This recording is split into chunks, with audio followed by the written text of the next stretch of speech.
Il n'y a pas qu'à l'Université de Montréal qu'il y a un point chaud, c'est aussi le cas à l'UQAM à Montréal. Oui, exactement. Yves le disait, c'est difficile actuellement pour les médias d'entrer à l'intérieur pour savoir vraiment ce qui se passe. Et Paul, grâce à mon topo, on a eu un accès, nous, privilégié, à savoir comment ça se passe une levée de cours lorsque des étudiants ou peut-être d'autres personnes, parce qu'on ne peut pas les identifier, débarquent comme ça dans une classe pour perturber le retour, la rentrée scolaire. Regardez bien.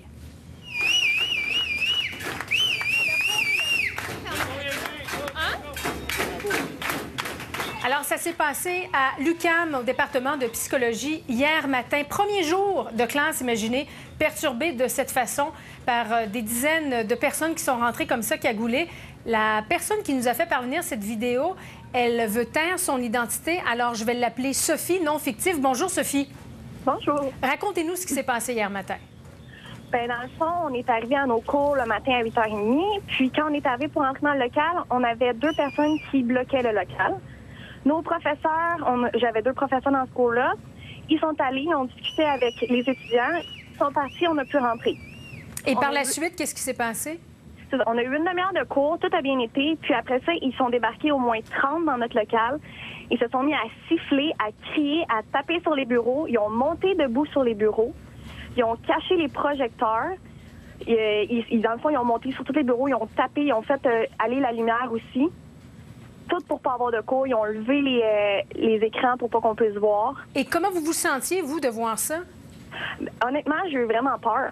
Parce que le monde se levait sur nos bureaux. Il était à 2 pouces de notre face.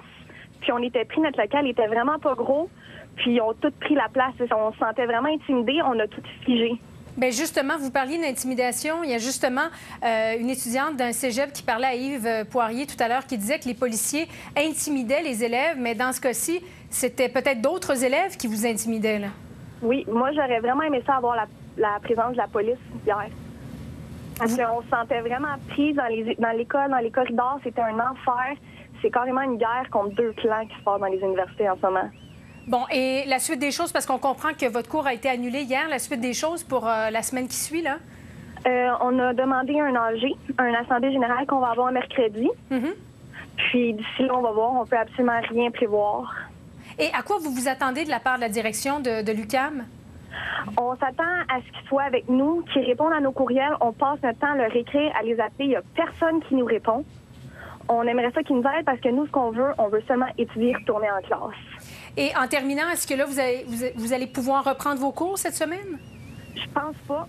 À part après l'Assemblée générale de mercredi, on va voir, mais toute la semaine, ils ont prévu faire des levées de cours aussi perturbantes qu'on a eu lundi. Et vous, est-ce que vous étiez en rattrapage? Oui. On avait une session intensive et si on ne retourne pas à l'école cette semaine, on risque de perdre notre session. La session d'hiver, bien sûr. Merci infiniment d'avoir été avec nous. Merci. Au revoir. Alors, vous voyez, Paul, d'un côté comme de l'autre, il y a des étudiants qui se sentent intimidés peut-être par d'autres étudiants cagoulés. Il y a des policiers qui, en fait, des étudiants qui disent avoir été intimidés par les policiers. Vous pensiez que la crise étudiante s'était réglée? Oubliez ça, ça semble que non. Justement, on va aller plus loin. Julie Martine Desjardins, vous la connaissez, c'est la présidente de la Fédération des étudiants au niveau universitaire. C'est la seule du trio du printemps qui est toujours en fonction. Bonjour, Mme Desjardins. Bonjour. Un mot sur ce que vous venez de voir là, en direct sur nos ondes.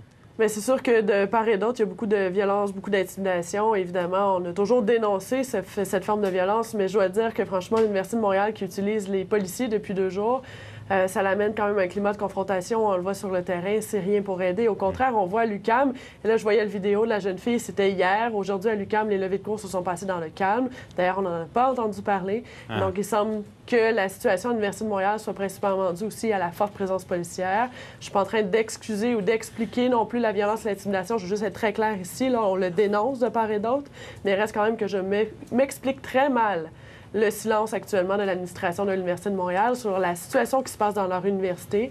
L'université, c'est public et avoir une demande de présence policière, mais on devrait normalement devoir s'expliquer. Mais en même temps, parce que, Mme Desjardins, vous êtes présidente de tous les étudiants universitaires, autant ceux qui veulent suivre leurs cours que ceux qui tentent de les empêcher de les suivre. Et là, on le voyait à l'UQAM, là, cette étudiante au prénom fictif Sophie a été victime d'intimidation de la part de quelques-uns de vos membres. Qu'est-ce que vous dites? En fait, pas quelques-uns de mes membres, je tiens à préciser. Là, les facultés qui sont en grève sont membres de la classe. Les facultés qui sont en trêve à l'UQAM, il y en a 2 qui sont membres chez nous, notamment la faculté des sciences de gestion, la faculté d'éducation. Tout s'est bien passé pour leur côté, pour leur retour en classe. La majorité, d'ailleurs, des universités, ça s'est très bien passé, mis à part l'UQAM et l'Université de Montréal. Et donc, hier, je pense que c'était surtout dû au fait qu'à l'UQAM, il y a certains cours qui sont interfacultaires et donc 2 facultés sur 7 qui sont en grève. Et donc, s'il y a des cours qui touchent avec d'autres facultés, ça peut évidemment poser problème. Disons que vous comprenez qu'une chatte aurait de la misère à retrouver ses petits là-dedans. Mais il reste une question... Je pense que le message est quand même clair, c'est de dire aux étudiants... Je veux dire, respectez les mandats d'Assemblée générale. Vous avez voté pour la grève, pour une trêve. Respectez les mandats, ça va éviter des confrontations de part et d'autre. Bien, justement, à l'Université de Montréal, on vote pour la reprise des cours et là, il y a de la perturbation. Et puis, vu de l'extérieur, on se dit, vous dénoncez la présence des policiers, mais en même temps, les étudiants qui ont le droit légitime de suivre leurs cours, ils font quoi? Bien, en fait, c'est justement ça que je vous dis. Il faut respecter les mandats d'Assemblée générale. Par exemple, la jeune fille qui vous parlait en psychologie, mais son association facultaire, qui est l'Association des étudiants de sciences humaines à l'UQAM, a voté pour une grève. Et donc, s'ils veulent reconsidérer ce vote-là, elle l'a bien dit, elle doit aller en Assemblée générale et revoir cette situation. Pour le reste, évidemment, on leur demande de respecter à la fois les votes de trêve et les votes de grève. Les étudiants qui ont voté pour une trêve ont le droit également de retourner en classe. Et je pense qu'on doit respecter de part et d'autre cet élément-là. On l'a dit tout l'hiver qu'on voulait que les gens respectent les mandats qu'on s'était pris. Bon, on doit être conséquent également. Bien, justement, soyons clairs. Là, aux étudiants les plus militants qui veulent peut-être empêcher ceux où il y a un vote de retour en classe qui s'exerce, vous êtes présidente, vous êtes une leader. Qu'est-ce que vous leur dites?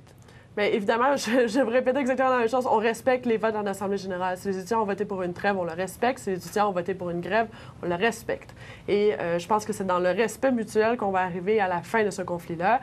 Et je pense qu'encore une fois, le conflit, l'important, c'est de transformer la mobilisation vers une sortie de vote le 4 septembre. C'est là que ça va compter. Et franchement, on n'en serait pas là entre vous et moi, M. Larocque, si le gouvernement libéral s'était resté assis à la table. La situation actuellement dans les universités, elle est non seulement chaotique pour la rentrée en classe, mais aussi pour le problème d'aide financière aux études. Il y a énormément de problématiques dont le gouvernement ne veut même plus se mettre le nez dedans, alors qu'on est en pleine période d'élection générale. Franchement, je me demande exactement là, si les universités et les étudiants n'ont pas été laissés de côté par le gouvernement libéral qui ne pensait seulement qu'à sa réélection.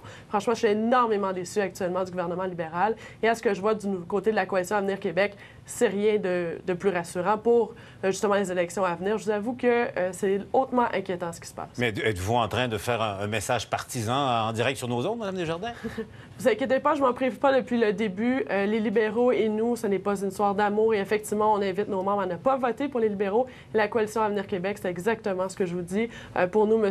Legault, qui est purement électoraliste, ça ne réglera pas le conflit. Et oui, c'est un message qui est partisan pour ne pas aller voter pour ces 2 partis. Merci à vous, Martine Desjardins, donc présidente de la Fédération de niveau universitaire.